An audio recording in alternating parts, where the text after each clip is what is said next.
وہ گھر میں شروع ہو جاتے ہیں، کہتے ہیں آپ لوگ نماز نہیں پڑھتے اس لیے میرے کاروبار میں برکت کوئی نہیں، تم سویرے قرآن پاک نہیں کھولتے تو میں تباہ ہو گیا ہوں۔ تو میاں آپ نے کب گھر میں قرآن پاک کھولا تھا؟ آپ نے کب نماز پڑھی؟ آپ نے کب گھر کے اندر اللہ رسول کا ذکر کیا تھا؟ آپ نے کب حدیث چھیڑی تھی؟ آپ نے بھی تو گھر کے اندر جب بھی آپ آئے ہیں تو آپ نے وہی کچھ کیا جو دنیا دار کرتے ہیں۔ آپ بھی تو اپنا موبائل لے کے الگ کونے میں بیٹھ گئے۔ آپ نے بھی تو کہا ہے کہ اب تمہارے چینل ختم، اب میری مرضی والا چلے گا۔ تو جو آپ نے کیا ہے بچے بھی وہی کام کریں گے۔ آپ نے بھی گپ شپ لگائی ہے تو وہ بھی لگا رہے ہیں۔ یہ سمجھ لیں جو کام آپ کریں گے آپ اپنے بچوں کی سیرت میں اس کا جلوہ دیکھ لیں گے۔ بڑی پکی سی بات ہے کہ آپ کو بچے کی عادتیں دیکھ کے سمجھ آ جائے گی کہ میں بھی یہی کرتا تھا اور یہ بھی۔ حضرت عمر فاروق رضی اللہ تعالیٰ عنہ وصال فرما گئے تو آپ کے وصال کے بعد حضرت عثمان غنی رضی اللہ تعالیٰ عنہ نے آپ کی ایک بیوہ سے نکاح کیا، حضرت عمر کی ایک بیوہ سے۔ جب وہ آپ کے نکاح میں آئی تو کہنے لگی حضرت عثمان غنی سے کہ حضور نہ تو میں خوبصورت ہوں اور نہ میں جوان ہوں، نہ آپ کی کوئی خدمت کر سکتی ہوں، میرے ساتھ نکاح کرنا سمجھ میں نہیں آیا۔ کیا شاندار جواب دیا حضرت عثمان غنی نے، کیا خوبصورت جواب دیا۔ فرمانے لگے میں نے اس لیے نکاح نہیں کیا کہ مجھے تمہارے حسن سے دلچسپی تھی یا تمہاری خدمت کی ضرورت تھی، میں نے تو اس لیے نکاح کیا ہے کہ مجھے بتاؤ عمر فاروق گھر کے اندر اپنے رب کی عبادت کس طرح کرتے تھے، وہ قرآن پاک کس طرح پڑھتے تھے، وہ رویا کیسے کرتے تھے، استغفار کا طریقہ کیا، کس وقت کس انداز میں وہ اپنے رب کو یاد کرتے تھے۔ اس لیے کہ عمر کئی دفعہ گھر سے آتا تھا تو میں اس کے چہرے پر نور دیکھا کرتا تھا، میں روشنی دیکھتا تھا، ایک معیار دیکھتا تھا۔ نکاح اس لیے کیا ہے کہ مجھے عمر کی جو گھر کے اندر کی عبادت ہے اس سے آگاہ کرو، تاکہ عثمان غنی بھی چاہتے ہیں اس طرح کے عمل کرو جس طرح کہ عمر فاروق کر کے گئے ہیں۔ بھائی جب تک ہم اپنے گھر میں وہ توجہ نہیں دیں گے، وہ مزاج دیکھیں نا، ہمارے گھروں میں جب نقشہ پاس ہوتا ہے تو ٹی وی لان بھی اس میں ہوتا ہے، ڈرائنگ روم بھی ہوتا ہے، نماز کی جگہ بھی ہوتی ہے نقشے میں۔ صحابہ جب گھر بناتے تھے تو ایک مسجد بیت کا نقشہ پاس کرتے تھے، ذہن میں رکھتے تھے کہ یہ کونا نماز کے لیے، وہاں جوتے لے کے کوئی نہیں جائے گا، وہاں نماز پڑھی جاتی تھی، عورتیں وہاں اعتکاف کرتی تھیں۔ ٹی وی لان تو آ گیا ہے اور گھر کے اندر ٹی وی رکھنے کے لیے تو ایک کمرہ الگ سے بنا دیا گیا ہے، اور اب جو نئے نقشے پاس ہو رہے ہیں اس کے اندر گھروں کے اندر جگہ بنائی گئی ہے جہاں کمپیوٹر رکھے جائیں گے، اور بچوں کے لیے وائرنگ ہوگی نیچے تاکہ انہیں کوئی مشکل درپیش نہ ہو۔ یہ ساری چیزیں ہم نے نہانے کے لیے گھروں کے اندر اتنے بڑے واش روم بنائے ہیں کہ لگتا یہ ہے کہ سوائے نہانے کے اور کام ہی نہیں کوئی گھر میں ہوگا، ہر چیز آ گئی۔ پر اللہ کرے کوئی تفسیر بھی ٹیبل پہ پڑی نظر آئے، کوئی حدیث کی کتاب بھی ٹیبل پہ پڑی نظر آئے۔ اللہ کرے کہ جس طرح ابا لطیفہ سن کے آتا ہے تو جب تک سنا نہ لے اسے ہضم نہیں ہوتا، اللہ کرے کہ وہ جمعے میں بیان سن کے جائے تو اس کا بھی دل کرے میں اپنے بچوں کو سناؤں، وہ نبی پاک کی کوئی حدیث کہیں سے سنے تو گھر جا کے سنائے۔ جب تک یہ معیار نہیں بنتا آپ کیسے توقع کرتے ہیں کہ گھر کے اندر اللہ کی رحمتیں نازل ہوں گی؟ آپ یہ کیسے توقع کرتے ہیں کہ گھر کے اندر وہ معیار اور وہ مزاج بنے گا؟ حضرت عمر فاروق نے ذاتی زندگی پر جو توجہ دی، گھر والوں کے معیار پر جو توجہ دی حضرت عمر فاروق رضی اللہ تعالیٰ عنہ نے، وہ بھی بڑی دیدنی ہے۔ حضرت ابو موسیٰ اشعری کو نا آپ نے وزیر خزانہ بنایا، وزیر خزانہ، تو حضرت ابو موسیٰ اشعری کہتے ہیں کہ حضرت عمر کو شے خزانے میں رہنے تو دیتے نہیں تھے۔ ایک دن میں صفائی کر رہا تھا اس کمرے کی جس میں خزانہ رہتا تھا۔ ہمارے تو ملک میں جو جاتا ہے وہ صفائی کر کے ہی جاتا ہے، اللہ خیر کرے۔ اور خیر معیار بدلتا ہے، جو پچھلی حکومت ہوتی ہے وہ قرضہ اٹھاتی ہے، وہ باہر سے جاتی ہے تو قرضہ لے کے آتی ہے، اور جو نہیں آتی ہے وہ کہتی ہے ہمیں پیکج مل گیا ہے، وہ قرضہ نہیں اٹھاتے۔ ان کو کیا ملتا ہے؟ یعنی پچھلی نے قرضہ لیا تھا اور ہم نے، واہ جی واہ کیا خوبصورت انداز ہے، اس کا نام بدل کے نا، انہوں نے قرضہ لیا تھا اور ہم نے، میں کہا بڑے شاندار سیانے بندے ہو گئی۔ اور اللہ تعالیٰ خیر فرمائے، ہمارے جو بڑے شاندار قسم کے دوست ہیں نا، شاندار، جن کا ادب سے نام لیتے ہیں، وہ عرب کے بادشاہ ہیں۔ ہم تو عرب خالی کہتے بھی نہیں، عرب شریف کہتے ہیں، عرب شریف۔ انہوں نے پتہ کیا کیا ہے؟ انہوں نے اس طرح کیا ہے کہ جو کشمیریوں کا قاتل تھا نا اس کے گلے میں میڈل ڈال دیا ہے۔ یہی کام وہ کرتے رہتے۔ انہوں نے پہلے انہیں بلا کے مندر بھی بنوائے تھے، ہمیں کوئی شکوہ نہیں، ان کی زمین ہے، اللہ تعالیٰ توفیق عطا کرنے والا ہے۔ پر خیال یہ تھا کہ چلو کشمیریوں کے زخم پر نمک نہ چھڑکتے، 2 مہینے انتظار کر لیتے، کچھ حالات سنور جاتے، کچھ تھوڑا انتظار ہیں۔ ہمارے دوست، ہمارے وزیر اعظم صاحب جب جاتے ہیں تو وہ پھولوں کا ہار ڈالتے ہیں ہمارے دوست، لیکن انہیں وہ حدیث یاد نہیں کہ نبی پاک علیہ السلام نے فرمایا جب میرے مومن کو تکلیف ہوتی ہے تو مجھے بھی گنبد خضرا میں تکلیف ہوتی ہے۔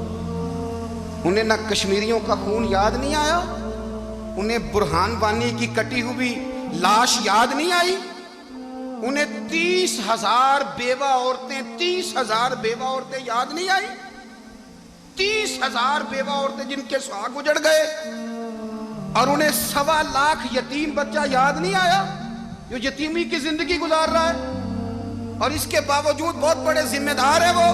مجھے پڑھ لینے دو آج احمد فراز کا شعر، وہ ہمارے مکتب کوئی ایسا نہیں کہ وہ مولوی تھا، وہ غیر جانبدار تھا، پر مجھے آج پڑھ لینے دو اس کا شعر، ایک کلیجے کا درد ہے، پڑھ لینے دو۔ اس نے کہا تھا کہ پڑھتا ہوں تو کہتی ہے یہ خالق کی کتاب ہے، مثل یہودی یہ سعودی بھی عذاب، اس قوم کے بارے میں کیا لکھوں فراز، کعبے کی کمائی سے جو پیتے ہیں شراب، کعبے کی کمائی سے جو پیتے ہیں شراب، اس قوم کے بارے میں کیا لکھوں فراز، کہ کعبے کی کمائی سے جو پیتے ہیں شراب۔ میں خیال نہیں آیا تمہارا صرف دین یہ ہے کہ قبریں گرا دو، مزارات گرا دو، فقط یہ دین ہے؟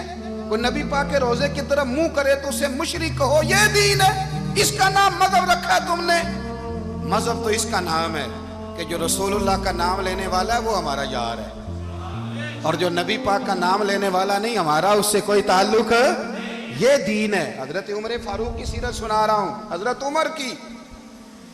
حضرت ابو موسیٰ اشعری نے ایک عیسائی کو منشی رکھا تھا، اکاؤنٹ آفیسر حضرت ابو موسیٰ اشعری نے۔ تو حضرت عمر فاروق بول پڑے، کہنے لگے تمہیں مسلمان کوئی نہیں ملا تھا؟ کلمہ گو نہیں تمہیں نظر آئے؟ کشمیریوں کی لاشیں نظر نہیں آتی؟